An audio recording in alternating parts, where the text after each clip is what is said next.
Hi everyone, hope you are doing well from wherever you're watching this channel, depending on your time zone. Now, in as much William Ruto, Gachagua, and the Kenya Kwanza government were trying to show how they are caring and how they are sharing their Christmas, the fact remains that many Kenyans suffered. They had nothing to celebrate. Some just stayed at home just because there was totally nothing, even in the house. They did not even have the last meal to eat on such a day. And I look at that and I wonder, what if you are a president and you make the environment so much enabling to anyone so that people can have money in their pocket? How good is that? Than waiting on a Christmas day, you go and call multitude at your home, then show off that you are giving to the people during Christmas because they have nothing in their pocket to budget for their Christmas. This has gone down as one of the worst Christmas. Even this one is worse than even when we were in COVID time where people did not have money. Tumetoka ndani ya COVID. But the situation in which Ruto and Gachagua have put us, we can't even afford a meal on a Christmas. This is one of the sad stories. The stories that Kenyans are sharing out, which was captured in the newspaper, where they were lamenting on how they're going to spend their day. You listen to them and you sympathize with them. That people decided even just to stay at home. The reason is that not because they don't want to celebrate, but they have nothing to celebrate about. So many suffering. And we want to go through those stories that was shared. This is someone by the name Joseph Alex, Kapenguria resident. This is what he's saying. I will be busy at the construction site on Christmas Day. I hope to get some money and buy food and a gift for my children. That means he did not have money to buy even food or a gift to his child. So you go on such a day to work that you can earn something to come and embrace the family. So he has nothing to celebrate. This government did not even allow him to save anything for Christmas. So he has even to work on such a day. Siku yenye hata mpaka watu wa magazeti ya wafanyangi kazi wanakwanga wako likizo. Wana habari. Wanapumzika. But for him, he don't have such privilege. Another story here. Rachael Cho,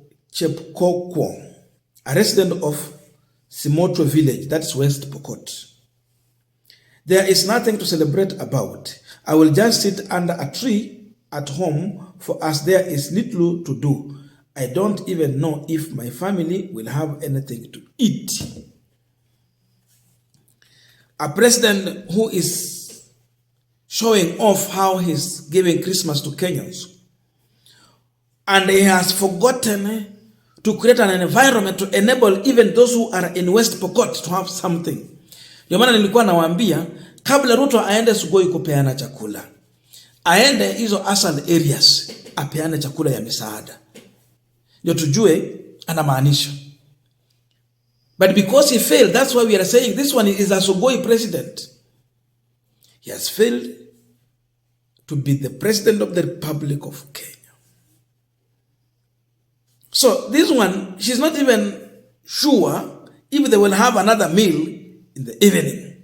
So the only energy she has, she cannot even spend that energy walking on the road or going to the church to meet others. So she just preserve the energy akona yule kidogo, akae nyumbani kwa muti, akingojea kama basi mambo yatabadilika ama yataharibika zaidi. Very sad. It is happening here in Kenya. Very sad. We have a president who packaged himself as a president of the church, a Christian president. A man who should understand that people, when it comes to Christmas, they celebrate. But he created an environment that has become so poisonous to our pocket and to our economy. So we even cannot manage to save for tomorrow. Tomorrow meaning day after today. not 1 year, not a month, but just you eat today and you save another meal for tomorrow. Haiwezekani katika uchumi hii with the policies of William Ruto. Hiyo ndio hali iko West Pokot. Let's look for one more because we can't read everything. Tutafika tu kwa hii. Patrick Mbukua. This one is a boda rider, a boda operator. This is what he's saying. I do not have 800 Kenyan shillings one-way fare to Nakuru, meaning my family will remain in Nanyuki. I will be working at the boda shed in town the entire day. He don't have money to go home and meet the family and enjoy.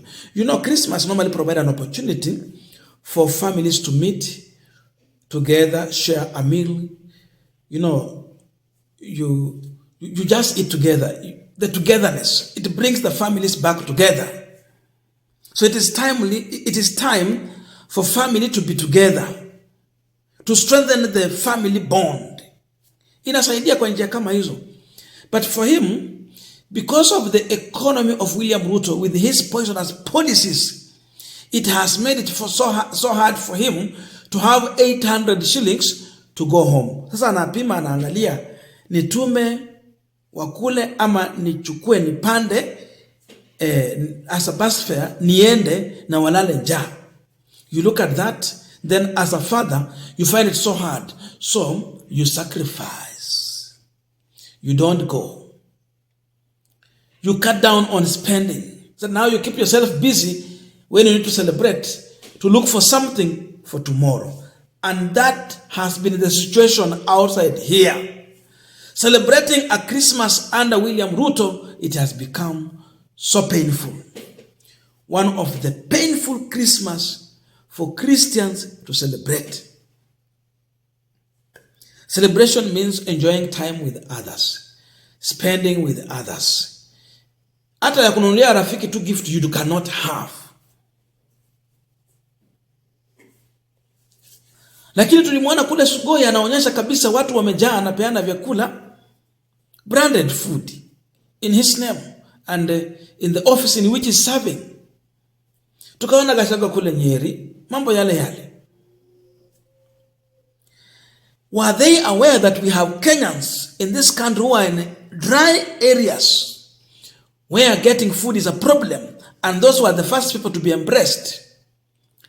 What were Rift Valley ni sawa, they deserve to get something and that should continue, ni sawa. Lakini alijua kuna watu wengine hata hawana mahali pa kupanda chakula wenye ilikuwa wafikiwe. I think Pastor Ezekiel was right. Ukiangalia mahali penye alikuwa ameenda kupeana chakula, unaona kweli hawa hata hawana chochote. This regime is the worst. Sasa watu wa Turkana, watu wa Lodwar, wakiangalia Ruto, they should see him in which length, as their president or the Sugoi president, because he gave them a back. There has been loud silence for reaching out to such people by Ruto. So which way? So that's what was happening in Christmas. So while they were celebrating, spending taxpayers' money, we have people who are suffering, who cannot afford meal, who cannot celebrate Christmas. Then we say we have a government that is caring, a government that is going to work for the people, a government that is there for the people. Now they say their government is built on a foundation of Christianity. Where is that Christianity? Where is Christ in Ruto? When Kenyans are suffering, they can't afford a meal. Where is that Christ in Gachagua? When he knew that in Turkana, there's nothing. In Lodwar, there's problem. The Asal areas, they were in a mess. That we have Kenyans who are displaced by the El Nino floods. They were well aware. The intelligence is at their disposal. But they played a blind game to look like they were not aware. So in this Christmas, there's nothing to spend because people are poor. They have been impoverished by policies that are put in place, signed by William Ruto. There's nothing to celebrate again also because this government it has made the situation so much hard for Kenyans. They don't see anything good out of it. Kama kuna wakati wa watu backslide, even in their faith, it can be during this time. Because this government has made it that way. So hii serikali ni ya kurudisha watu kwa hali ambayo hata si ya Ukristo kwa sababu ya upweke mwingi na umaskini ambao umezidi. You impoverish people so that you make them beggars to depend on you, that you can now dictate on which direction they can go. You know, when you are poor, sometimes it is even hard to make an independent, well-informed decision.